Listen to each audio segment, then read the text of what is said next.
Assalamu alaikum, dear friends. Bismillahir Rahmanir Rahim. My seminar today is about biopsy. Biopsy comes from two words, bios meaning life, opsy meaning vision. So basically, biopsy is vision of life. Where is biopsy indicated? It is indicated for diagnosis, prognosis, to know the histological characteristics of suspected lesions, to adopt an adequate strategy, and to evaluate whether our treatment is towards healing or towards relapse. It also has an important legal medical value. You have to also exclude local irritants for evaluating a lesion. For example, like a sharp tooth causing an ulcer. Lesion in question is seen persist more than 2 weeks and may suggestive of malignancy.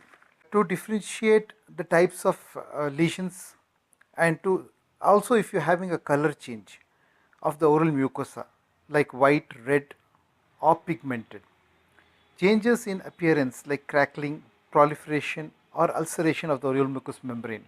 Also, when you palpate the head and neck area, you find a deep lying hard masses which you encounter during palpation. To differentiate different mucosal lesions like lichen planus and leukoplakia.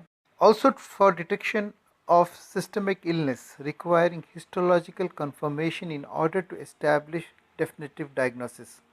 Example, lupus, amyloidosis, scleroderma, Sjogren syndrome, and especially in Sjogren syndrome, you requires the obtainment of sample of lesser salivary glands of the lips. Biopsy used as a complement in diagnosis of certain disorders of infections origins such as lesions suggestive of syphilis or tuberculosis in oral sample. Also for confirmation of diagnosis of blistral lesions in mucocutaneous lesions affecting the oral mucosa. Biopsy is also contraindicated in very seriously ill patient systemic disorders where biopsy may worsen or secondary complication may develop. In deep lesions, in lesions which is difficult to access, not advised in cases of multiple neurofibromas due to risk of neurosarcomatous transformation.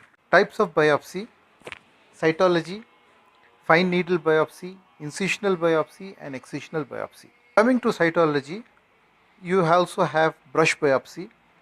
This is usually done where large area of mucosal change is noticed. Also in areas where difficult surgical access is seen. So where do you see it? Where do you want to do this? Especially post radiation changes. You can go for brush biopsy or cytology. Herpes, fungal infections, pemphigus, which evaluate the superficial cellular features of atypia, which may indicate surgery. Also, disadvantage of this is we have got it's not reliable, and we have got a lot of false positive results. Then you have got aspirational biopsy where a needle is used to check the fluid. If no fluid is drawn, that means the lesion is solid. This is especially useful to see any vascular lesion present, especially in the bone area, before entering inside that. If you find no fluid, then lesion is solid. If you find purulent, then it is inflammatory. And blood vascular lesion, if you notice blood, it's a vascular lesion. You use the 18 to 22 gauge needle. Then coming to incisional biopsy. Incisional biopsy is removal of representative portion of the target lesion and part of the healthy tissue. This is advised in extensive lesion, or also you have a complicated wound management where you cannot have a big wound there. Simpler for incisional, you have got a punch biopsy. It's whenever the lesion is 2 to 10 millimeters. It's simple, safe, rapid, inexpensive, sterile, dicardate punch with a plastic handle and cylindrical cutty blade. Punch is made up of plastic or metal. Advantage is several samples at the same time can be taken.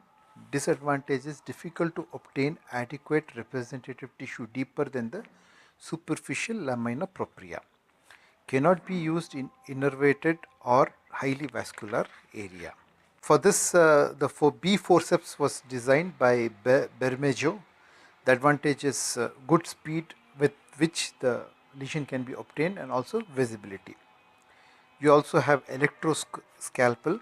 Advantages, bleeding is not there since it cauterizes the vessel but causes thermal damage. Now you have got something called laser scalpel. This is less extensive, so less thermal damage, less post-operative pain.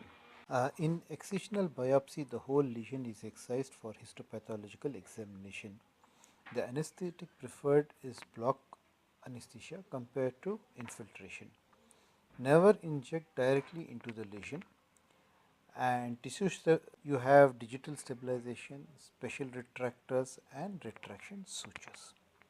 As you can see in this case over here, where we have removed the cyst completely. Then you have got something called as intraoperative biopsy. Allows rapid histopathology diagnosis. Sampled material is processed with dry ice, produces tissue consistency that allows sectioning with microtome.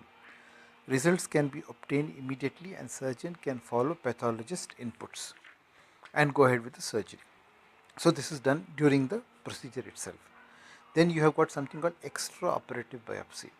Tissue is fixed and the sample is processed, embedded in paraffin, followed by cutting and staining of thin sections.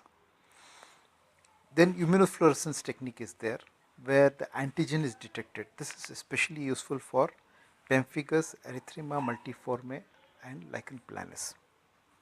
Coming to the storage medium, it's usually 10% formalin. If you want for a longer time storage, you have got something known as bovine fixation medium. With this, I come to close of my topic. Thank you very much.